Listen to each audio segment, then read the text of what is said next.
자, 그럼 오늘의 본 주제로 들어가 보겠습니다. 오늘 여러분을 초청하신 국토교통부 서승환 장관님을 앞으로 모시고 행복주택에 대한 정부의 계획과 철학을 들어보는 시간을 갖도록 하겠습니다. 여러분 따뜻한 박수로 장관님을 맞이해 주시면 감사하겠습니다. 네. 네, 여러분 반갑습니다. 오늘 이런 자리에서 행복주택에 대해서 같이 얘기할 수 있는 기회를 갖게 돼서 굉장히 반갑게 생각합니다. 우리 사회자분께서 굉장히 사회를 잘 보셔가지고 한껏 분위기를 이렇게 올려놓으셨는데 제가 이제 얘기를 시작하면은 확 다운돼서 이게 저기 조금 지루하시더라도 좀 들어주시고요. 제가 참 여러 가지 경험을 했습니다만은 이렇게 연극 무대 위에서 얘기를 하리라고는 생각하지 못해서 저로서 오늘 아주 굉장히 뜻깊은 날이 될 걸로 생각을 하고 있습니다. 지금 행복주택 관련해서 이제 여러 가지 관련된 사항들을 말씀을 드리려고 하는데, 지금 우선 행복주택의 기본적인 개념은 이 철도부지라든지 또 유수지라든지 기타 이제 도심 내에 있는 국공유지를 이용을 해서 임대주택을 건설해서 공급하겠다라고 하는 것이 이제 기본적인 개념입니다. 그래서 그 개념이 왜 나왔는지, 이게 그냥 한번 해보겠다는 건지, 아니면 뭔가 심오한 것까지는 아니더라도 뭔가 그래도 있는 건지 하는 거를 먼저 설명을 드리는 것이 좋을 것 같습니다. 그래서 그 점을 말씀드리면은, 이 얘기를 이 박근혜 정부의 주택 정책에서부터 풀어나가는 것이 좋겠다라고 생각을 합니다. 박근혜 정부의 주택 정책은 크게 두 가지 축이 있습니다. 하나는 주택시장을 정상화시키겠다는 것이고요. 그거는 지금 현재 주택시장에서의 상황이 거래가 잘 이루어지지 않고 이렇게 되는 그런 상황이어서 이 부분을 어떻게든지 정상화시키겠다는 것이었고요. 그거는 저희가 지난 4월 1일에 소위 4.1 대책이라는 것을 발표를 했고, 현재까지도 후속적인 대책들을 강구를 하고 있습니다. 그래서 그런 부분이 이제 한 측면이고요. 지금 사실 4.1 대책에 대해서는 이러저러한 얘기들도 많고 여러 가지 할 얘기가 많지만은 그 부분은 오늘의 주제가 아니니까 하여튼 한 축이 그런 부분이 있었다라고 하는 것이고, 다른 한 축은 소위 보편적 주거복지입니다. 저희가 생각하고 있는 보편적 주거복지라고 하는 것은 주택을 소유하고 있지 않은 분들을 대상으로 해서 어떤 정책을 펼칠 것이냐 하면, 저희들이 지금 구상을 하고 있고 그거를 실천하려고 하는 정책들이 제대로 집행이 된다고 하면은 2022년까지는 우리나라의 5분위 이하 소득계층 중에서 무주택자, 현재로서는 한 550만 가구쯤 되는 것으로 추계가 되어 있는데, 그 모든 분들을 주택정책의 대상으로 하겠다. 그러니까 무슨 말이냐면은 2022년까지 현재 정부가 하고 있는 대책들이 착실하게 진행이 된다 그러면은 5분위 이하의 모든 무주택자들은 어떠한 형태로든지 간에 정부 정책의 대상으로서 뭔가 도움을 받으실 수 있도록 해드리겠다라고 하는 것입니다. 그러면은 그분들을 위해서 어떻게 우리가 도움을 드릴 수 있겠느냐 하면은 여러 가지 방법이 있겠습니다만은, 우선 임대주택을 많이 건설을 해서 공급해드리는 방법, 그 다음에 이제 전세라든지 아니면은 이 기존에 있는 집을 매입을 해서 거주할 수 있게 해드리는 방법, 주택 바우처라고 해서 필요한 임대료의 일부를 지원해드리는 방법 등등 여러 가지 방법을 이용을 해서 저희들이 도와드리려고 하고 있는데, 그 중에서 이제 오늘 얘기하려고 하는 행복주택이라고 하는 것은 임대주택을 지어서 공급을 해드리는 그런 방법이 되겠습니다. 자, 그러면 이게 임대주택을 지어서 공급해드리는 방법이 왜 중요하냐 하면은 이런 것입니다. 아까도 여기 어떤 분이 말씀하셨지만은, 지금 현재 젊은이들이 결혼을 앞두고 있다거나 이런 경우에 있어서 사실은 가장 고민이 되고 해결하기가 어려운 문제가 사실은 집 문제인 것이 사실이거든요. 그래서 이제 집을 만약에 구입하려고 한다라고 하면은 이제 집값이 문제가 되겠습니다. 그 집값을 어느 나라의 집값이 싼지 비싼지를 알아보는 지표가 뭐 여러 가지가 있겠습니다만 흔히 PIR이라고 불리는 지표가 있습니다. 이거는 평균적인 주택 가격이 평균적인 소득의 몇 배가 되느냐라고 하는 것인데요. 최근에 우리나라의 경우는 그 전국적으로 보면 한 4.9 정도 된다는 거고요. 서울은 한 9.5 정도 됩니다. 서울이 9.5라는 것은 무슨 의미냐면은 평균적인 소득을 가지고 있는 사람이 9년 반 동안 한 푼도 안 쓰고 모으면은 집을 구입할 수가 있다. 이런 얘기거든요. 그러니까 굉장히 비싼 수준이죠. 전 세계적으로도 이건 뭐 굉장히 비싼 수준이고. 그래서 주택을 사실은 구입한다는 것이 그렇게 쉬운 일은 아니고요. 그 전국 평균적으로 보게 되면은 아마 굉장히 그 맞벌이 부부를 해서 열심히 그 저축을 하고 뭐 이렇게 한다 그러면은 자기 집을 마련하는데 10년 이상은 좋게 걸릴 걸로 그 생각을 하고 있습니다. 자, 그런 경우에 만약에 그 주택금융이 잘 돼 있다면은 어느 정도 문제는 해결할 수 있겠습니다. 그러니까 이제 미국이라든지 다른 나라들을 보게 되면은 소위 그 모기지 제도 같은 것이 잘 돼 있으면은 상당히 그 적정한 수준의 금리를 가지고 일단 그 한 30년 정도 그 돈을 빌려서 30년에 걸쳐서 갚을 수가 있다 그러면은 뭐 어느 정도 탄탄한 그 직장을 가지고 열심히 일하고 저축하고 뭐 하면은 뭐 집을 마련할 수 있겠다라고 생각을 할 수 있겠습니다만 우리나라 같은 경우는 그 주택금융제도가 이렇게 잘 발달되어 있는 편은 아니거든요. 그래서 그 세이빙을 통해서 주택을 구입하는 것이 이렇게 쉬운 일은 아니다. 이렇게 됩니다. 자, 그러면 주택을 뭐 어떻게든지 해서 구입을 하던 그렇지 못하던 그 주택을 구입할 때까지 걸리는 그 중간 기간 동안에는 부득이하게 남의 집에 새들어 살아야 되죠. 그러니까 전세를 들어서 살려 그러면은 뭐 전세 가격이 또 굉장히 비쌉니다. 전세 가격이라고 하는 것이 뭐 거의 뭐 지금 그 구입하는 것보다는 싸지만은 굉장히 비싼 뭐 그런 상황으로 있고요. 그렇다고 해서 월세로 뭐 살 수 있는 방법도 있지만은 전세 주택하고 월세 주택 사이에는 주택의 퀄리티가 사실은 상당히 많이 차이가 나고 뭐 이러저러한 어려운 점들이 있는 것이 사실입니다.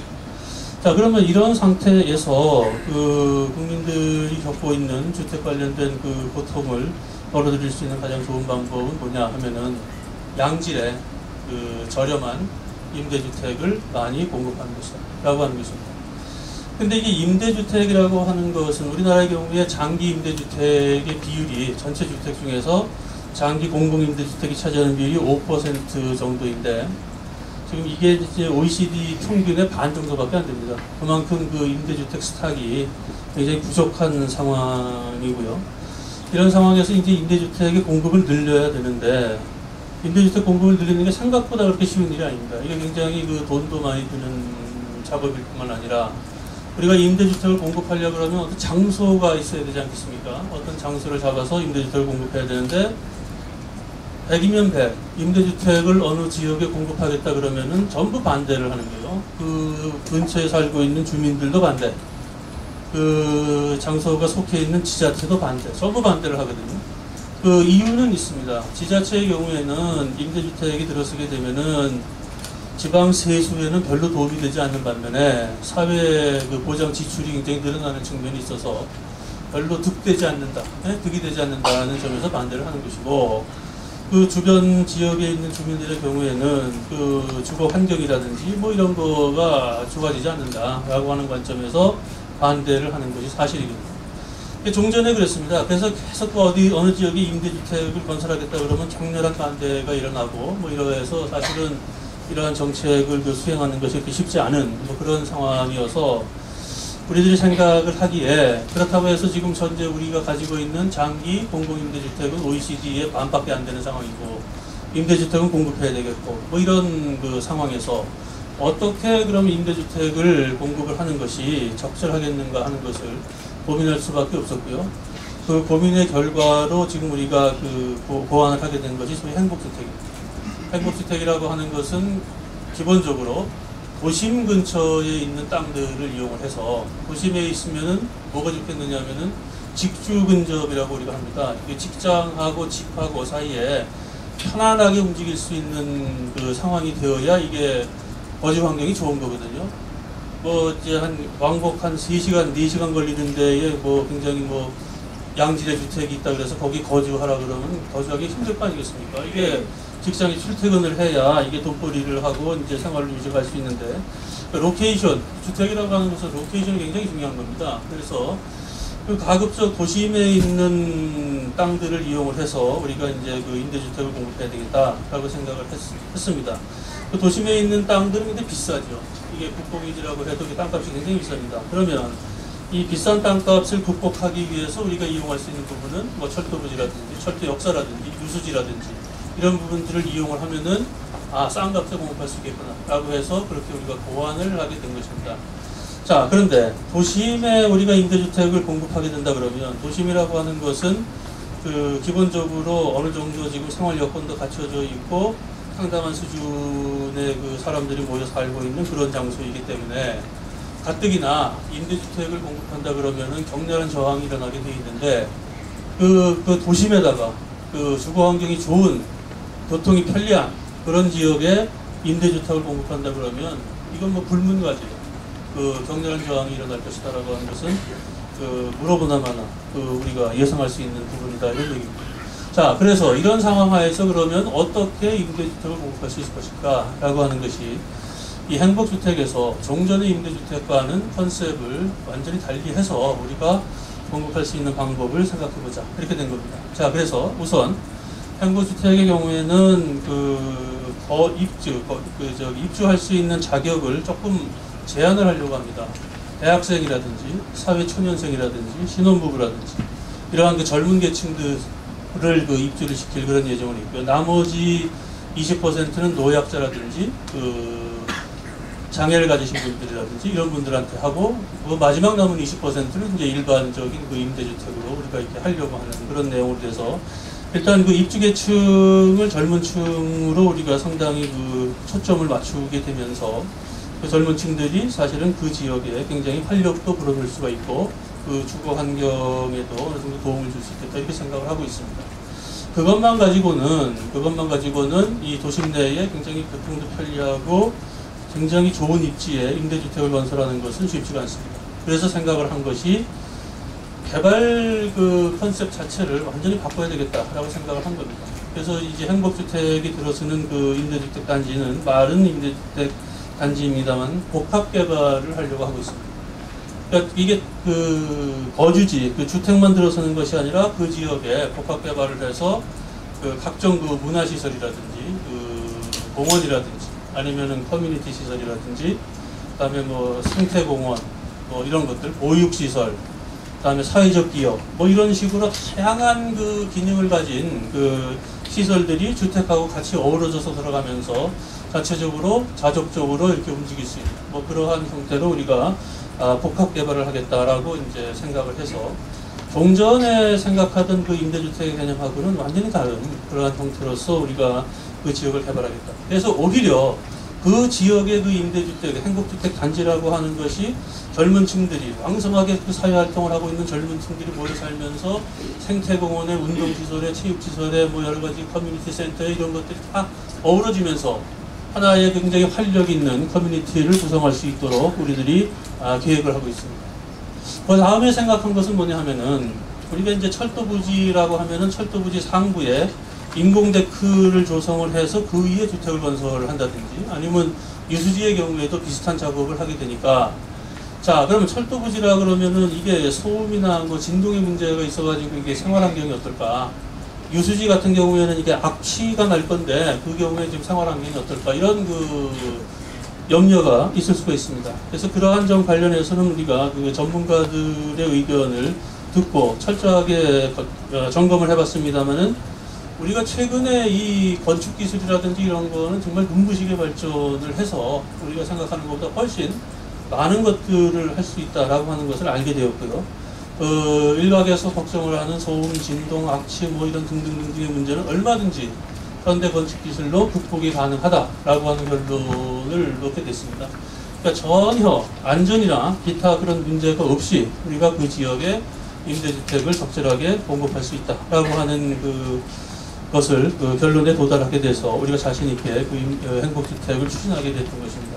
마지막으로 한 가지 더 말씀드릴 수 있는 것은, 지금 뭐 그 여러 지역에서 볼 수 있는 것처럼 여러 가지 또 다른 염려들이 있습니다. 지금 그 현재 공터로 되어 있는 그 땅에 뭐 몇천 가구든 뭐 몇백 가구든 임대주택에 들어서서 이게 밀도가 높아지게 되면 교통이 막히지 않을까, 주거 환경이 나빠지지 않을까, 뭐 이런 등등의 걱정을 하고 있습니다만, 그런 부분도 우리가 그 현재보다 더 교통체증이나 이런 것들이 일어나지 않는 방법으로 또 환경 관련된 계획을 세워서 그런 일들이 일어나지 않도록 다양한 조처를 취해서 거기에 따라서 이제 그 주민들의 불만을 최소화하면서 이거를 진행시키려고 하고 있습니다. 지금 현재 그 임대주택단지, 행복주택단지 관련해서 이제 발표가 이루어진 다음에 몇몇 군데에서 사실 상당한 정도로 지금 저항이 있는 것이 사실입니다만은, 그 부분은 저희들이 진정성을 가지고 지금 말씀드린 그러한 그 개념에서 진정성을 가지고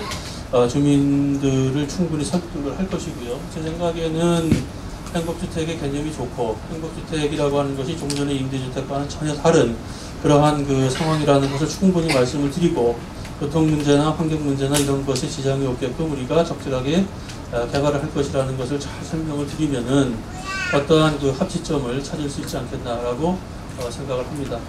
제가 그보다 조금 오래 얘기를 했고, 지금 어떤 아기가 이제 그만하라고 얘기를 하니까 이 정도에서 간략하게 설명을 마치고요. 그래서 물어보시는 거 제가 답변해 드리도록 하겠습니다. 네, 자 여러분 다시 한번 큰 박수 부탁드립니다.